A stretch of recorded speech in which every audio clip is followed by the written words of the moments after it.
Bonjour à tous, aujourd'hui je vous propose un épisode spécial. Ben Mee a toujours exploré le prisme de l'Asie et des cultures asiatiques. Et pour la première fois dans cet épisode, on va plus loin que l'Asie, nous allons discuter de connecter avec ses racines culturelles au sens large. Je vous propose un épisode hors série sur le thème « Explorer sa double culture à travers la musique et vice-versa ». Pour vous donner un peu de contexte, dans la saison 1, j'avais interviewé Nodé, musicien, beatmaker, qui était parti vivre au Vietnam. Nodé et son équipe a fait appel à Ben Mee pour organiser la dernière projection en salle à Paris du documentaire The Nodé Process de Francis Cutter et Maëlé Huron. Nous avions projeté en première partie un épisode de la web-série Arte, Rai is Not Dead de Hadj Samir. À la suite de ces deux projections, je rencontre 3 artistes qui puisent leur inspiration dans leurs racines culturelles. On parle avec Sheng, rappeuse émergente de la scène hip-hop et R&B aux sonorités chinoises, Hadj Samir, collectionneur de vinyles rares et auteur et co-réalisateur du documentaire Rai is Not Dead, et Kondo, rappeur, musicien et cofondateur de la Clica qui puise sur ses racines culturelles au Bénin. Cette rencontre a été enregistrée lors d'un événement organisé par Ben Mee Media, en partenariat avec la Place Hip Hop et le Forum des Images, dans le cadre de la 3e édition de la L2P Convention. Explorer sa double culture à travers la musique et vice-versa, je vous souhaite à toutes et à tous une très belle écoute. Ben Mee, c'est le podcast qui explore le mélange des cultures occidentales et asiatiques. Ben Mee Podcast se déguste sur le pouce, entre amis ou en famille, à toute heure de la journée, pour partager un bon moment et échanger sur des parcours de vie inspirants liés à l'Asie. Ben Mee est un podcast créé et réalisé par Linda Nguyen et je vous retrouve un dimanche sur 2 pour un nouvel épisode. Pose-toi avec moi et écoute ce que je t'ai préparé. On a l'équipe du film avec nous ce soir, si vous pouvez applaudir Pierre Tam, Anne, les 4. Vincent Eziel et Maëlé Huron.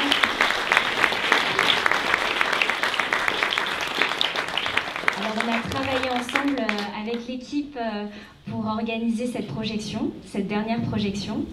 Merci d'avoir fait confiance à Ben Mee Media. Qu'est-ce que ça vous fait de revoir ces images ? Allô ?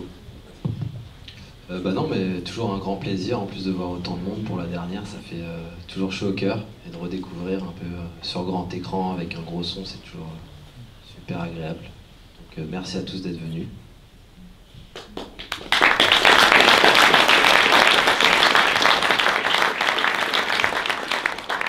On a travaillé ensemble très étroitement avec Taman. Et c'est Taman qui m'a suggéré d'inviter Hadj Samir, de projeter Rai is Not Dead, parce que, évidemment, vous l'avez vu, il y a des connexions, racines, musique, identité, qui m'a aussi également invité à prendre contact avec Kondo, qui va prendre place après pour l'intervention. Merci Taman de me faire découvrir aussi ces personnes qui naviguent entre leur double identité. C'est quoi la suite de The Nodé Process ? Juste avant d'embrayer sur la suite, je voulais juste profiter, pour en tout cas vous remercier de venir en temps de grève, en temps de plein de contraintes, et remercier Ben Mee pour faire un peu cette diffusion commune. Je pense que c'est une super manière de conclure. Ça me fait toujours un peu bizarre, même si ça fait maintenant près de 2 ans qu'on est en promotion de ce docu en indé. On a fait une vingtaine de festivals, on a eu des prix et tout, mais c'est toujours assez spécial de pouvoir vous rencontrer. Et c'est une super manière de finir cette promotion avec Ben Mee, avec la place, au Forum des Images à Paris. J'ai l'impression de reconnecter avec plusieurs communautés, que ce soit les communautés asiatiques, vietnamiennes, les communautés hip-hop, la communauté francilienne, qui c'est en fait finalement plusieurs dimensions dont on fait partie, et on est super heureux de le partager avec vous. Et pour répondre à ta question, c'est anticipé, mais en fait on a eu on voulait le faire depuis pas mal de mois, et on s'est dit quand est-ce qu'est le bon timing. On pense que le timing il est bon, c'est que maintenant après près de 2 ans de promotion, de projection, de festival, notre film est en VOD sur Vimeo On Demand. Vous pouvez taper Vidéo On Demand No Day Process, il sera disponible. Voilà, on s'en est amusé parce que depuis pas mal de jours, avec la préparation de ce film, on a eu pas mal de gens qui n'ont pas pu venir et qui ont dit alors où est-ce qu'il est dispo, est-ce qu'il est dispo. Ça fait plusieurs mois qu'il était entre guillemets sous embargo à cause des festivals, à cause de plein de choses. Et maintenant, il est en ligne et vous pouvez l'acheter pour... Il sera en ligne d'ici genre 1 heure plutôt. Bon. Désolé, mais je pense d'ici... Voilà. Vous pouvez venir ou l'acheter. Voilà. Et donc maintenant, vu que vous l'avez vu sur grand écran, là, votre mission, c'est de faire du bouche à oreille auprès de vos amis. Il y a une bande-annonce qui va ressortir, donc du coup... Dès que c'est dans les tuyaux, on compte sur vous pour le partager. Voilà. Ça sera sur les réseaux de Banmi, de notre compte Instagram, de No Day. Et d'ailleurs, on aura un débrief, parce que là, on va laisser la place à la table ronde. Je te laisse. On aura un petit débrief. Du coup, on va faire un Insta Live dimanche à 15h avec l'équipe de No Day Process. Et avec No Day qui sera en direct du Vietnam. Donc on vous donne toutes les infos sur les comptes de No Day Process et Banmi Media. Et on se donne rendez-vous du coup en Insta Live avec No Day au Vietnam dimanche. Exactement. Merci l'équipe. Merci. On va continuer. On sera au buffet après si vous voulez plus échanger. Oui, il y a un buffet qui nous attend après pour une dégustation de mets vietnamiens, donc on pourra encore plus discuter après le talk. Alors maintenant, place au talk. Explorer sa double culture à travers la musique et vice-versa. Et merci d'accueillir Sheng, Haj Samir et Kondo. Alors Sheng est rappeuse émergente de la scène hip-hop et R&B aux sonorités chinoises. Haj Samir est collectionneur de vinyles et auteur du documentaire que vous avez vu en première partie, The Rai is Not Dead. Et Kondo, il est rappeur, musicien et cofondateur de la Clica, qui vient de sortir son dernier album qui mêle des rythmes de son pays d'origine, le Bénin. Donc merci à tous les trois d'avoir répondu à mon invitation. Alors première question, comment ça a été ce déclic où vous vous êtes dit, bon, j'ai envie de parler de ma double identité, ma double culture, c'est le moment. Je sais que Kondo, toi tu es dans la musique depuis plus de 20 ans. Et c'est ton 5e album que tu viens de sortir, Plus haut que la Tour Eiffel. Et c'est dans cet album que tu as décidé de reconnecter avec ton pays natal, le Bénin. Est-ce que tu peux nous dire pourquoi ? En fait, c'est que je fais partie de cette génération hip-hop qui pendant longtemps a cru qu'en tant que Noirs vivant en France, on était des Noirs américains. Et à cause de la télévision, à cause des clips qu'on regardait, moi je suis né avec UMTV Rap que je regardais de l'âge de 13 ans jusqu'à aujourd'hui. Et il y a un moment, en fait, il y a eu toute une réflexion qui s'est faite sur comment j'allais pouvoir raconter une autre histoire. En fait, il y a un moment, on n'a plus envie de se prendre pour NWA ou pour Wu-Tang. On a juste envie d'être. Donc, quand ma fille est née, j'avais 35 ans. J'avais envie de retrouver mon père pour qu'on discute, parce qu'on ne s'était pas vu depuis que j'avais 18 ans. Et en fait, en tirant le fil, en cherchant mon père, je suis tombé sur un frère. Mon frère qui, lui, était dans une situation plus précaire que la mienne. Et donc, j'étais obligé de m'interroger sur comment ça se faisait qu'on soit de la même fratrie et finalement qu'on ait des parcours si différents. Donc, grâce à lui, j'ai pu retrouver mon père. Et on est rentré dans un échange épistolaire. Et puis, quelques années après, il est décédé. Et tout ça m'a fait comprendre que, moi, avec la musique, je suis un spationaute de la vie, quoi. C'est-à-dire que ce qui m'intéresse, c'est rencontrer d'autres existences, rencontrer d'autres gens, d'autres mondes. Et donc, grâce à la musique, j'ai pu retrouver ma terre, en fait, ma terre natale. Enfin, je suis né en France, mais j'ai été élevé de 6 mois à 4 ans et demi au Bénin. Donc, j'ai retrouvé, en fait, la cour de mon enfance. J'ai retrouvé... en fait, j'étais fils unique de mère célibataire. Et puis après, je me suis retrouvé 3e d'une fratrie de 8 enfants. Et tout ça, ça fait que, il y a un moment, j'ai eu besoin que ma musique, elle soit à l'image de ma vie et de ce que j'ai su. Et je crois qu'il y a eu d'autres gens qui avant avaient fait le chemin au niveau de la culture ouest-africaine. Je pense à Bisson Abisso, je pense à MHD, je pense à Niska.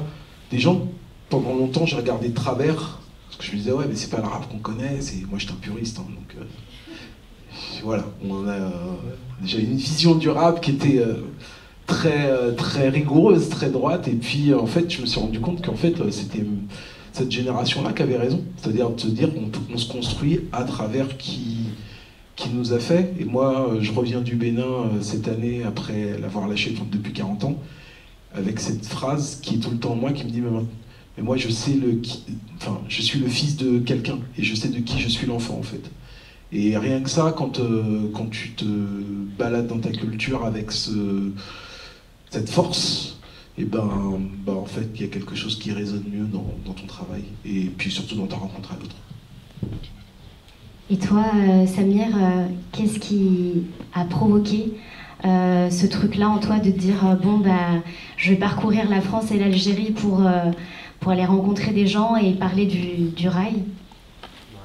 Bonsoir à toutes et à tous déjà, merci d'être là. Merci Alina pour l'invitation.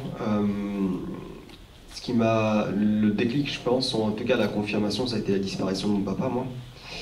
Mais avant ça, j'avais vraiment fait un travail introspectif et rétrospectif à travers les vinyles et les cassettes de ce qu'était le rail, mais pas que, parce que je collectionne de tout, je collectionne du Bénin, des polyrythmes, etc. Donc j'ai vraiment... je me suis particulièrement focus sur le rail dès lors que j'avais réalisé en fait qu'il y avait beaucoup de noms oubliés et que justement ces gens-là qui étaient contemporains à mon père et qui avaient à peu près le même âge, qui étaient de la même génération, allaient disparaître et rester dans l'oubli. Et mis à part les collectionneurs comme nous qui faisons un vrai travail de niche et de désarchivage et des fois de vulgarisation à travers YouTube ou d'autres plateformes ou des compilations, etc. C'est vrai qu'ils étaient méconnus du grand public et on connaissait les gens qui étaient surexposés et qui s'étaient inspirés de ces gens-là. Donc je voulais un peu déconstruire tout ça, et puis bien évidemment j'en ai une sensibilité toute personnelle parce que culturellement c'est aussi, le rail c'est la bande son de ma vie, donc c'est vraiment la bande son d'événements familiaux qui m'a accompagné dans des célébrations très personnelles et très intimes, et donc du coup j'étais content de transmettre ça aux gens à travers mon spectre, mais en tendant la main via les disques et les cassettes, via ma collection que je collecte depuis 15 ans. Et voilà, je pense que c'était une bonne démarche. C'était très compliqué pour moi, étant très introverti, d'être à l'écran. Et donc je pense que c'était vraiment le meilleur prisme pour moi pour faire un travail éducatif en toute humilité, bien sûr, et de vulgarisation aussi pour les gens qui sont sensibles de près ou de loin, ou même qui n'ont pas du tout grandi dans cette culture-là. Tout à fait. C'est ce que j'ai ressenti moi quand j'ai regardé le premier épisode, c'est j'ai envie d'en savoir plus, même si c'est pas ma culture, même si c'est pas forcément la musique que j'écoute chez moi, mais ça donne envie en fait de faire des ponts en fait entre les différentes cultures. Sheng, moi quand je t'ai découvert, j'ai vu une jeune rappeuse qui rappe en mandarin. Et j'ai trouvé ça ouf de mélanger le français et le mandarin, parce que j'avais jamais entendu ça avant. Comment est-ce que tu t'es dit, j'y vais, je le fais en mandarin? Est-ce que tu as eu une inspiration, quelque chose qui t'a lancé?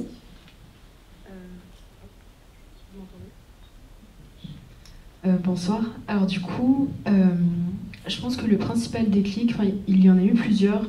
Je pense que c'était avant tout une remarque de ma grand-mère. En gros, j'ai commencé à écrire, ma grand-mère chinoise. En gros, j'ai commencé à écrire en 2019 et j'ai commencé à aller au studio vers fin 2019. Et quand j'ai commencé à envoyer les sons que je faisais, en fait, il y a ma grand-mère un jour qui m'a fait une remarque en disant c'est super joli, mais c'est dommage, je comprends pas. Parce que du coup, voilà, toute ma famille en Chine, c'est vrai qu'en fait, je m'étais dit, c'est vrai qu'ils comprennent pas les paroles puisque vu que c'est en français. Et en fait, j'ai commencé, à l'époque, je faisais surtout des freestyles sur Insta, et du coup, j'ai commencé à mettre un peu de mandarin. En ayant un peu peur au début, je me disais, je sais pas trop comment ça va être reçu, mais voilà. Au moins, quand j'en envoie à ma famille, ils comprennent. Et je sais pas, finalement, j'ai eu plutôt des retours positifs sur ça, et surtout des retours assez positifs de ma famille. Et même moi, en fait, j'ai remarqué que ça me faisait du bien, parce que c'était aussi une manière... j'étais à un moment de ma vie, je suis toujours, où mes liens avec mon pays d'origine, qui est la Chine, commençait un peu à se distendre, alors que c'était un pays avec lequel j'avais été très très proche jusqu'à mes 12 ans. Là, ça fait 10 ans que je suis pas retournée. Et je sentais que je commençais... Et je perds un peu la langue. Ça faisait très longtemps que j'avais pas vu ma famille, de qui j'étais pourtant assez proche, et avec qui on maintenait les liens par FaceTime, du coup, exclusivement. Et en fait, commencer à mettre du mandarin, je pense ça a été... il y avait aussi un peu une question de nécessité sur le moment. De base, je pense que c'était un peu pour faire plaisir peut-être un peu à la famille, parce que c'était aussi un challenge personnel de mettre du mandarin dans mes sons. Et aussi, au fur et à mesure, et encore aujourd'hui, je pense que ça me permet de garder un peu ce lien, et de rendre hommage à cette culture qui m'a beaucoup apporté, quoi. Toi, Kondo, donc du coup, tu as trouvé des rythmes de ton pays, donc le Bénin, mais tu navigues aussi entre le flamenco, le raï, de l'afrobeat dans ton dernier album. Est-ce que quand tu es retourné au Bénin, tu t'es senti trop français ou complètement béninois? Alors, quand on s'appelle Kondo à Sokba, non, on est vraiment béninois. Mais parce que j'ai toujours rappelé avec mon prénom, moi. Donc, Kondo, c'est pas un pseudo, c'est mon prénom, donc déjà ça t'ancre. Après, oui, il y a la grande frustration, c'est peut-être celle qu'évoque Cheng, moi je ressens, mais que Cheng n'a pas, justement, c'est d'être avec des gens, de comprendre tout ce qu'ils disent et d'être incapable de pouvoir répondre dans ta langue natale. Ça, c'est frustrant, quoi. Ça m'a donné envie d'en savoir plus et de prendre le temps de retourner plus chez moi, dans mon autre chez moi, pour en connaître un peu plus. Après, l'envie que j'avais avec Plus haut que la Tour Eiffel, c'était déjà toujours de pousser un petit peu les limites du rap français, d'où je viens. C'est-à-dire faire la première comédie musicale de rap. C'était ça ma première ambition. Et que le matériau qui me permettait de faire cette comédie musicale, c'était de raconter à travers un personnage hybride qui s'appelle Manga, la vie de mon frère, ma vie, celle de mon père, de ma mère, et puis de tous les exilés. J'avais envie de raconter le voyage de ce jeune qui part des rives du Bénin et qui arrive en France en passant par la voie clandestine. Et je l'ai fait avec le co-compositeur de l'album, Laurent Colombani, parce que lui aussi, il a cette double culture-là, où il est français et aussi tunisien. Et donc, tous les deux, on avait envie d'explorer nos origines à travers une rencontre, parce que lui aussi, lui vient du blues et du jazz, et moi, je viens du hip-hop et de la soul. Donc, se retrouver à travers un projet comme ça, c'était assez... salvateur pour tous les deux, quoi. Moi, avec No Day Process, quand j'ai vu la première fois, je me suis dit waouh, ok, je vois un mec un peu comme moi, double culture, français, vietnamien, qui retourne dans le pays de ses origines. Je voyageais au Vietnam un peu de manière passive, où j'absorbais beaucoup les choses sans vraiment me rendre compte que j'étais vietnamienne. Et de le voir à l'écran, ça m'a renvoyé à ça. Et je crois que j'ai jamais vu avant le documentaire Rai is Not Dead de No Day Process, des jeunes parler de leur double culture. Toi, Samir, est-ce que tu t'es senti à ta place quand t'as proposé ou quand t'as voulu faire ce documentaire, en fait, de parler de ça? Je pense que nous trois, nous quatre et beaucoup de gens dans la salle seront concernés par ça. Il y a vraiment des enjeux culturels et une responsabilité finalement qu'on nous attribue, qui est dur d'assumer. Moi, je sais que je suis musulman, j'ai une famille qui est très traditionnelle, donc j'ai aussi la culture locale de notre ville, et je suis franco-algérien d'origine. Enfin, je suis né en France et je suis d'origine algérienne, et j'ai une grosse empreinte de ma culture algérienne, parce que moi, mon papa, il nous ramenait au bled tous les étés, et puis on passait vraiment presque des séminaires linguistiques là-bas. Donc, je regrette presque que tu parles pas le fond, tu vois. Et moi, justement, c'est aussi pour ça que j'avais vraiment envie de faire ce documentaire, c'est de montrer aux gens que il existe beaucoup de jeunes comme nous, des gens issus de la diaspora, quelle qu'elle soit, qui ont trouvé un équilibre parfait entre la culture d'origine et puis la culture du pays d'accueil de nos parents. Et Et c'est aussi ça la magie de la France, je pense, c'est qu'à une époque où justement on clive les différentes origines ethniques et les appartenances religieuses quand il y en a, bah non, il y a une belle osmose qui existe, déjà intrinsèque vis-à-vis de moi et de ma double culture, mais aussi entre les cultures d'origine. Et tu vois, là, la communauté vietnamienne en est l'exemple. Et moi, je voulais passer juste un message positif, en dépit de la responsabilité des enjeux qu'il y avait derrière. Je pense que ce qui a permis de débriller tout ça, et ce qui a permis aussi aux gens de percevoir le message brut, c'est la bienveillance, c'est la passion. Moi, la musique, c'est ma passion, j'ai jamais menti sur ça. J'ai 32 ans, ça fait 15 ans que je collectionne des disques et que je voyage partout dans le monde. Et ça, les gens l'ont ressenti, et y compris donc les gens de mon pays d'origine qui ont le regard le plus critique vis-à-vis d'un enfant du pays. Et c'était très compliqué comme exercice. Mais je suis sorti de ma zone de confort, et après moi ce qui m'a aussi facilité la vie, c'est que je parle la langue commune, qui est la Darija, qui est un arabe parlé en fait, qui n'est pas littéraire mais qui est un arabe parlé commun que beaucoup d'entre nous parlent. Et ça m'a beaucoup aidé. Et puis après évidemment, tu as tout un processus de dépoussiérage où tu sors un artefact, un disque devant l'artiste, et l'artiste ne l'a pas vu le disque depuis 50 ans. Et donc tu as un vrai truc comme ça organique qui fait que tout se déconstruit, puis les gens prennent le truc comme ça. En pleine face, quoi. Et ça m'a beaucoup aidé. Alors là, aujourd'hui, on a des intervenants qui ont des générations différentes. Et donc, je disais en introduction, Sheng, toi, tu es une jeune rappeuse émergente de la scène hip-hop. Est-ce que tu avais des modèles de rappeuses, donc femmes, qui évoquent aussi leur double culture, ou qui rappent dans leur langue en même temps que le français ou... Alors j'avoue que j'avais pas de modèle femme, c'est-à-dire qu'avant de me lancer, j'avais pas des modèles comme ça en tête, mais c'est plus en commençant à intégrer, entre guillemets, à davantage approfondir le monde de la musique, que j'ai rencontré des artistes, des rappeuses qui rappaient aussi en fait dans leur langue d'origine. Et j'avoue qu'au départ, non, j'en connaissais pas vraiment, et c'est plus en entrant dans le milieu, entre guillemets, en commençant à côtoyer des artistes, que j'en ai rencontré, des hommes et des femmes qui chantaient, rappaient dans leur langue. Et c'est vrai que parfois ça peut entraîner des discussions assez intéressantes autour de ça. Et j'ai l'impression que pour chacun, c'était aussi, c'était une manière aussi de se reconnecter à notre culture, à notre origine. Parce qu'en plus, pour la plupart, les gens de mon âge, on est pour beaucoup nés en France, etc. Et du coup, c'était une manière un peu de garder ce lien, quoi. Est-ce que c'était possible, ça, au tout début, quand tu as commencé, toi, Kondo, d'avoir des rappeurs qui rappent dans leur langue d'origine? Ouais, il y avait ça. Après, c'était pas répandu, mais j'ai une phrase, mais j'ai peur de la dire parce que c'est en arabe et tout. Mais sur Radio Nova, il y avait quelques rappeurs qui mettaient quelques mots d'arabe dans le texte. Et c'était assez intéressant, mais je l'ai plus bien en tête, donc je vais pas m'y risquer. Et non, mais comment dire, ce que j'ai trouvé puissant dans les reportages, dans Rise Not Dead et dans No Day Process, c'est vraiment que je sais pas s'il y a beaucoup de pays où on peut tous s'asseoir comme ça, les uns à côté des autres, et discuter aussi sereinement.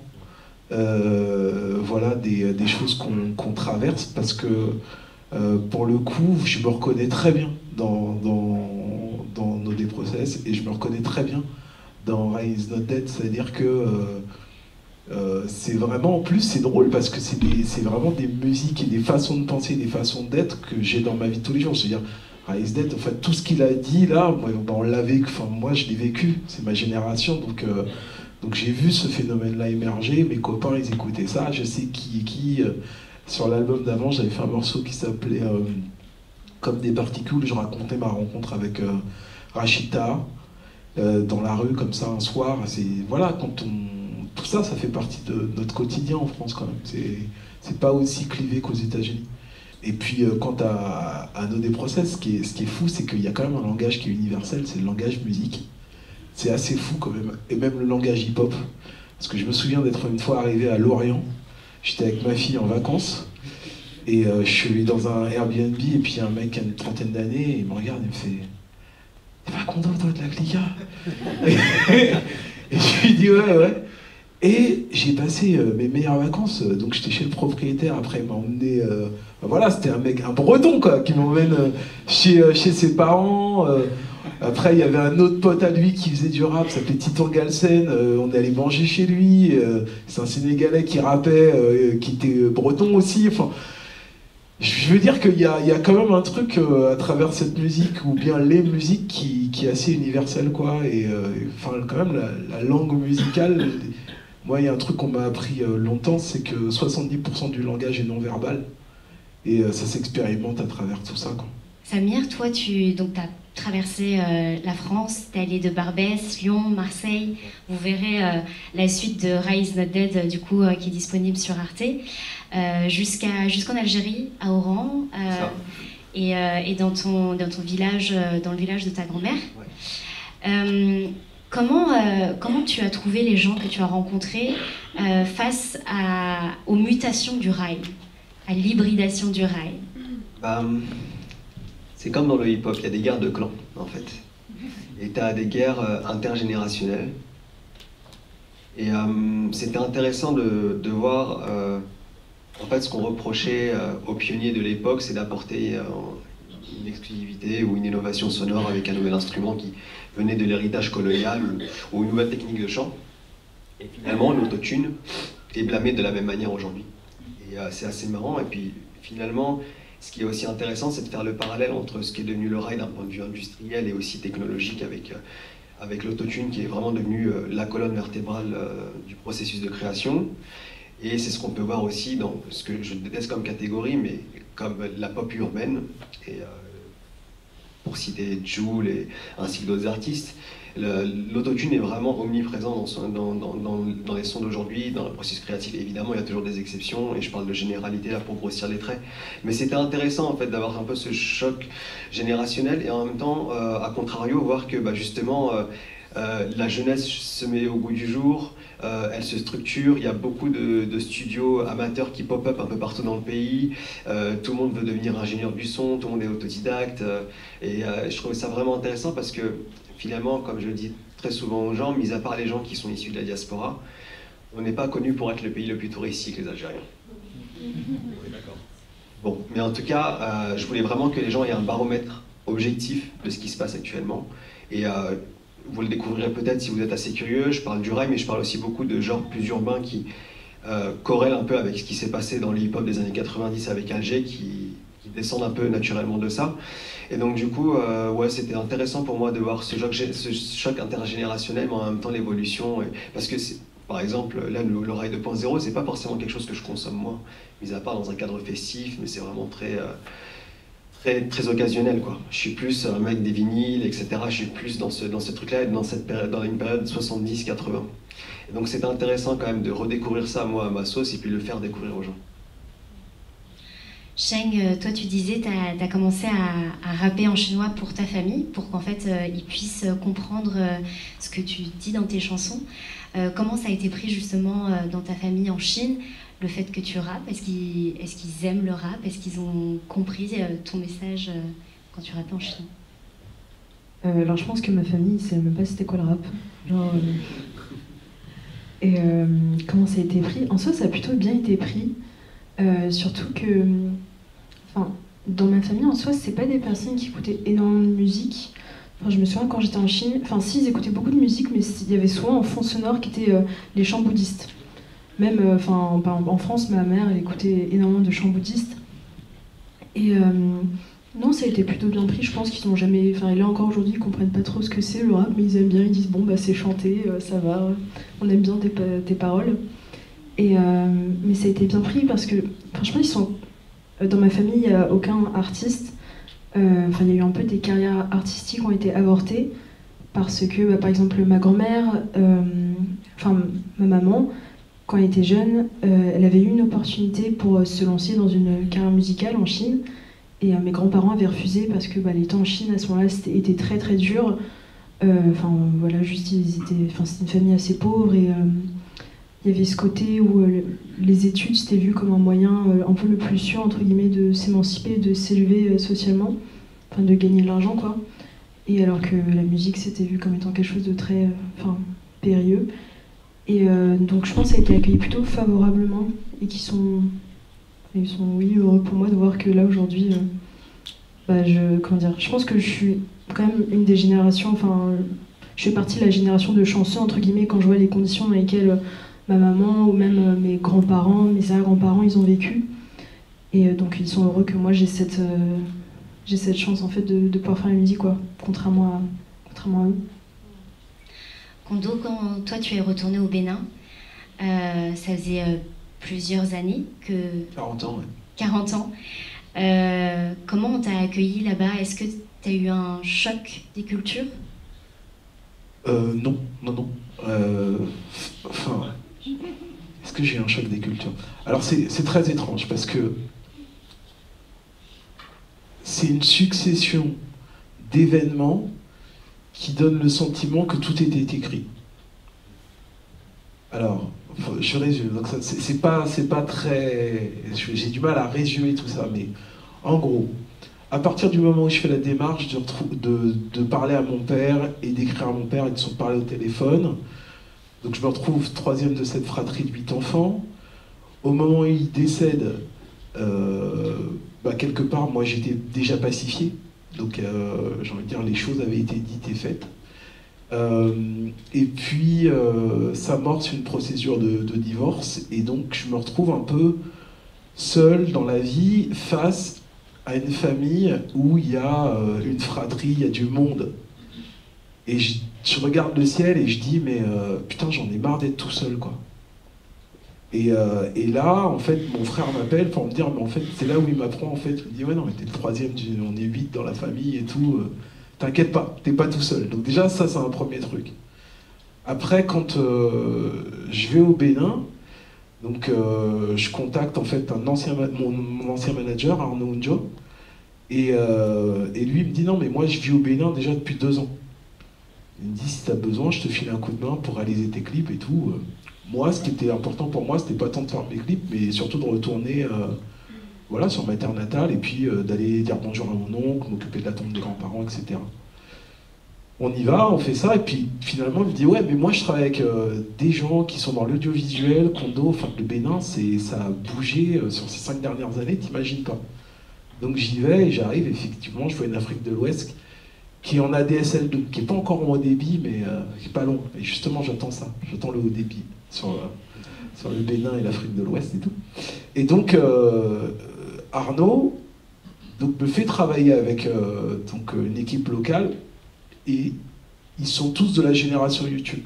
Donc en fait, ils sont tous formés à YouTube, et ils sont hyper compétents. Au-delà de ça, je vais voir mon oncle pour lui dire, on va s'occuper de la tombe des grands-parents, parce que ça, je me faisais un devoir d'aller poser des fleurs sur la tombe des grands-parents qui m'ont élevé.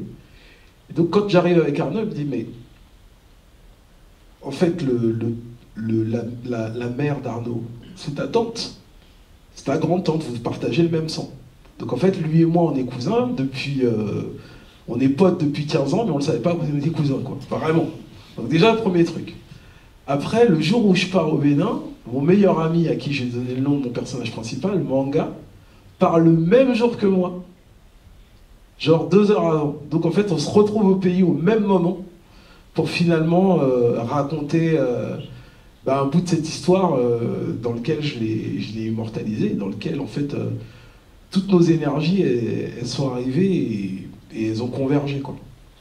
Et c'est comme ça que je me suis retrouvé finalement à faire le prix en travaillant avec un boxeur, avec Clément Loco, qui est le champion d'Afrique des poids welter, et puis les équipes de production locales. Voilà.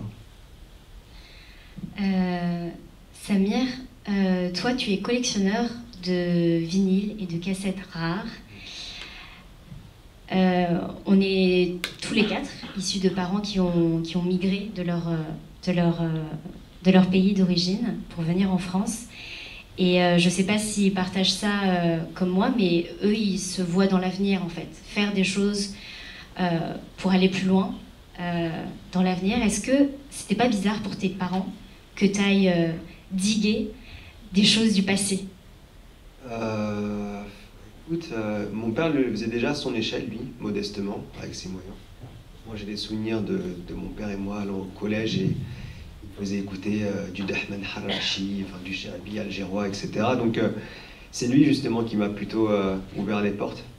Et puis après moi je me suis infiltré dedans et j'en ai fait ma passion, parce que de base je suis scientifique et ça, ce que je fais à côté, c'est ce que je fais tous les soirs, toutes les nuits activement, et mes meilleurs potes en sont témoins. J'ai pas de vie à côté de ça en fait, je fais que ça. Mais au contraire, en fait, au départ ils comprenaient pas. Là on le voit avec le spectre du rail, mais comme je le dis, vraiment, de tous les 5 continents, j'ai 10 000 disques à la maison et je traverse tous les continents parce que je suis sensible à beaucoup de musiques différentes. Et eux comprenaient pas en fait comment j'ai pu développer cette appétence pour autant de genres différents. Mais mon père l'a compris après, enfin, il voyait que j'étais très curieux de base, et comme pour les sciences, pour la musique c'est la même chose, je voulais découvrir des choses, et pour moi c'était un moyen de voyager, puis de reconnecter avec des communautés. Et encore une fois, ça me réconfortait dans le fait que je trouvais des dénominateurs communs entre des communautés qu'on voulait dont on voulait nous faire croire qu'elles étaient tant éloignées géographiquement et culturellement. Et je trouvais ça super intéressant, et j'ai continué dans mon truc comme ça jusqu'au bout. Et puis évidemment, le rail en est la consécration, parce qu'il y a aussi le facteur culturel et puis toute la dimension familiale qu'il porte chez moi, dans mon histoire personnelle. Et la consécration, ça a été le documentaire. Mais ils l'ont compris, mais on va dire qu'ils l'ont compris en milieu de parcours. C'est vrai que au départ, quand tu ramènes des disques et des disques et des disques chez tes parents, bon, moi je viens d'une classe moyenne, donc mes parents ils ont d'autres priorités. Pareil, je rejoins ce que tu disais, c'est que moi mes parents ils ont vraiment voulu que j'ai un cursus académique, et leur priorité c'était ça. Pour eux, il était inconcevable que je sois un artiste, quelle que soit la dimension de l'artiste. Pour eux, un artiste, ça peut être un peintre, un collectionneur, tout ce que tu veux, c'est un fourre-tout en fait. Et ils ne comprenaient pas ça. Mais ensuite, ils l'ont compris parce qu'il y a une démarche historique derrière, de vulgarisation. Je fais des conférences où j'explique aux gens ce qui se passe historiquement aussi. Et donc voilà, j'étais pas juste, et quand bien même si je l'étais, j'étais pas juste divertisseur, j'étais vraiment aussi là pour raconter un peu une histoire. Donc ils l'ont compris. Mais la consécration, évidemment, a été le documentaire, ouais, clairement. Et toi, Sheng, est-ce que tes parents comprennent, du coup, on parle d'artistes? Alors, je pense que mes parents, ils ont tous les deux fait un peu leur cheminement pour accepter. Ma mère, tout de suite, elle m'a beaucoup supportée, parce que du coup, pour les raisons que je t'avais expliquées, elle, quand elle était jeune, elle aurait voulu faire du piano, elle chantait bien, donc elle aurait pu être prise dans une comédie musicale, mais pour ses parents, c'était hors de question. Et ce que je comprends maintenant avec du recul, parce que les conditions étaient tellement dures sur le moment, voilà. Et donc elle, rapidement, quand j'étais toute petite, dès l'âge de 6 ans, elle m'a tout de suite fait faire des cours de piano, parce que je pense que c'était un de ses rêves. Elle voulait elle voulait me donner un peu ce qu'elle n'avait pas eu. Et donc c'est pour ça que quand je lui ai dit bon bah maman, j'aimerais bien, je me suis un peu lancée dans le rap, et j'aimerais vraiment beaucoup vivre de ça quand même. Et au début il était là en mode c'est quoi le rap? Mais bon, c'est la musique, donc ok, ça me va. Et je pense que mon père, ça a pris un peu plus de temps. Au début, il était un peu là, genre bon, ça va lui passer, c'est un peu c'est une phase. Et mon père, lui, de base, il est très aussi, c'est aussi un immigré. Il est d'origine libanaise. Il est né à Beyrouth et il est venu en France quand il était jeune. Et en fait, toute ma famille, que ce soit chinoise ou libanaise, en fait, il y a une forme, ils ont amélioré leurs conditions de vie qui de base étaient assez précaires, par l'éducation, par les études, et en ayant un métier stable, entre guillemets. Et du coup, je pense que c'est ce qu'espérait un peu mon père. Il s'est dit, bon, bah, ça va lui passer, elle va après se reprendre, entre guillemets, et aller dans un cursus plus normal, entre grosses guillemets. Et là, aujourd'hui, ça fait 3-4 ans que vraiment là je me suis dit ok, ma priorité c'est vraiment de vivre de la musique, et j'ai envie de faire ça, c'est mon rêve et c'est là où je suis heureuse et où je m'épanouis. Et je pense que là aujourd'hui il a compris. On a eu une super discussion il y a quelques mois, il me disait écoute, désolé si auparavant j'ai pu ne pas être assez là, et là je veux que tu saches que quoi que tu fasses, je veux que tu sois heureuse, et je te soutiendrai dans tous les cas, même si c'est en étant rappeuse quoi. C'est beau. On a encore quelques minutes. Je vais prendre 2 ou 3 questions, si vous en avez, pour Sheng, Samir et Kondo. Et c'est en tout cas pour dire que je suis heureux de voir qu'on a pu avoir cette discussion et intégrer le documentaire de Hatch et le nôtre aussi, parce que moi ça m'a permis de comprendre que ce qui fait aussi notre richesse commune, c'est la francophonie en fait qui permet de réunir plein d'origines différentes. Enfin, c'est l'histoire de la France, on va dire aussi, mais et c'est aussi la musique et plus particulièrement en ce moment c'est le rap. Donc voilà, moi je suis super heureux de pouvoir échanger avec vous à ce niveau-là et voilà, je sais pas si c'était, enfin j'ai pas d'autres questions vraiment, mais bon, je suis super heureux d'avoir pu vous écouter et échanger avec vous, quoi. Voilà. Merci beaucoup en tout cas, franchement. Merci pour la question.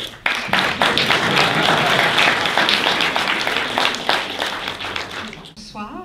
Alors moi j'aurais une question. J'aurais voulu savoir si votre cheminement en tant qu'artiste a été long.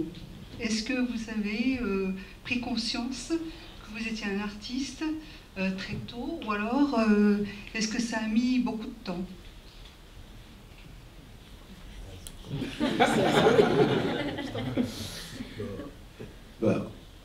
Pour ma part, je crois que le succès il est arrivé presque trop vite, puisque je sors mon premier album en 1994 à l'âge de 19 ans, avec une première apparition discographique même en 92. Donc en fait je suis au lycée encore à ce moment-là, et pour moi le rap c'est beaucoup de fun avant tout, et c'est surtout le fait d'être dans un rêve d'amis.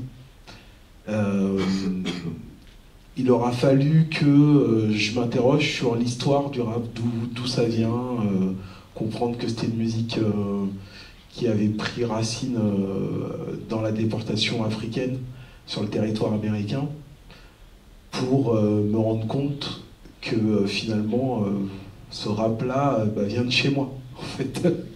C'était ça qui était assez marrant, c'est-à-dire que à 24 ans, parce qu'on avait pas mal de débats, j'étais souvent animé par l'envie de démontrer que le rap était de la musique.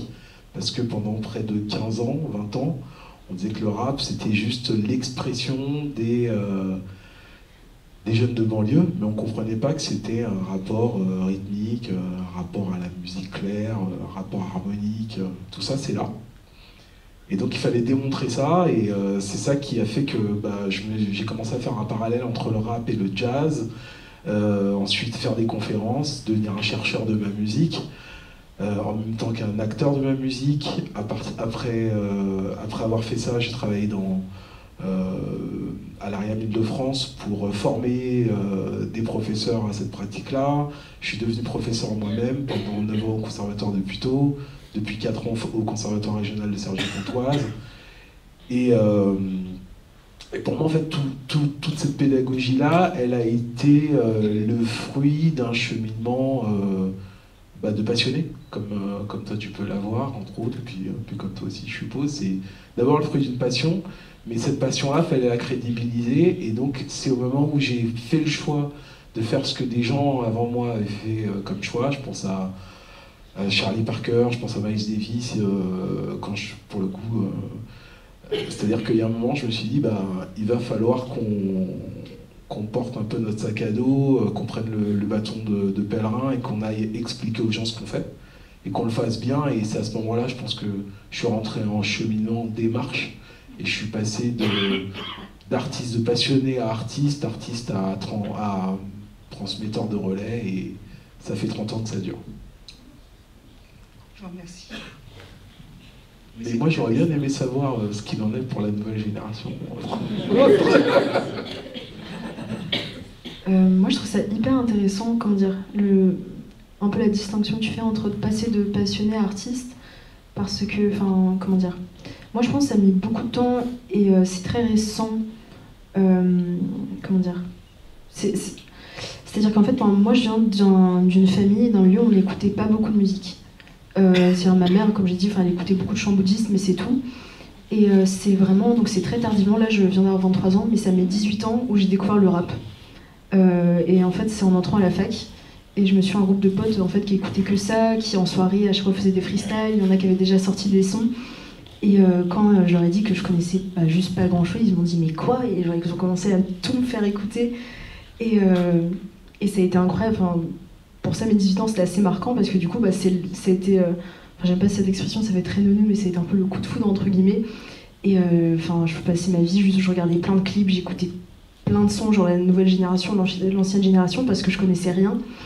Et quand j'ai commencé à écrire, quand je faisais freestyle, même quand j'ai commencé à enregistrer en studio, moi je refusais un peu le qualificatif d'artiste, entre guillemets. Enfin, je me trouvais pas forcément légitime parce que, j'aurais plus aimé le terme de passionné parce que j'avais ces amis autour de moi qui faisaient de la musique depuis longtemps, qui enregistraient depuis longtemps, et pour moi, eux, c'était vraiment des artistes, entre guillemets.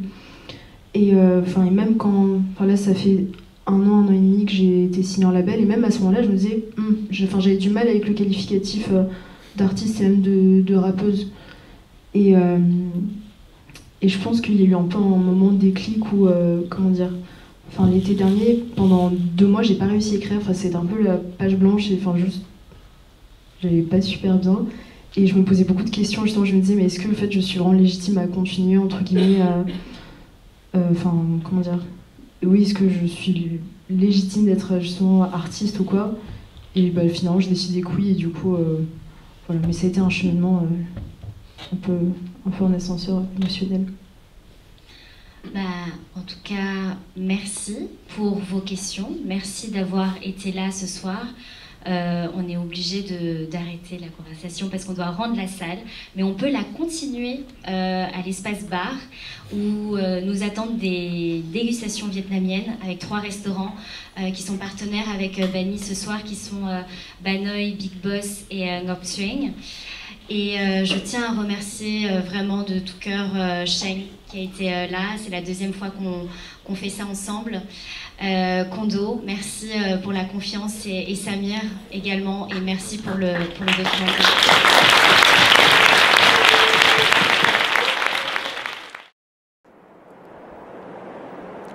Merci d'avoir écouté cet épisode qui est très spécial pour moi. C'est la première fois qu'on va au-delà de l'Asie. Et c'est en lisant vos messages sur Instagram, Facebook, YouTube, TikTok qu'on se rend compte que les questions sur nos identités multiples, reconnectées à ses racines, à l'histoire de nos parents, sont des sujets qui nous rassemblent, qui nous ressemblent et font partie intégrante de l'héritage du patrimoine français, peu importe d'où l'on vient. Merci à Hadj Samir, Sheng, Kondo d'avoir accepté mon invitation pour cette rencontre, la Place Hip Hop, la L2P Convention et le Forum des Images d'avoir été nos partenaires sur cet événement, et à Nodé, Maëlle Léhuran, Francis Cutter et Pierre Taman Lecac pour m'avoir confié la dernière projection en salle de leur documentaire The Nodé Process, que vous pouvez désormais retrouver en VOD. Si vous souhaitez rejoindre la Banmi Community, adhérez à l'association sur www.ban-mi.co. Et pour finir, Banmi vient de lancer une collection en partenariat avec Uniqlo pour célébrer l'Asie et ses cuisines iconiques, la collection Asian Food Lovers. Pour la première fois à Uniqlo, des t-shirts avec des Banmi, des pho, bim bim bap et même durian sont illustrés par les talents créatifs de la team Banmi. Vous pouvez retrouver toute la collection à Uniqlo Le Marais à Paris jusqu'au 5 décembre. Merci et à très vite sur Banmi Media.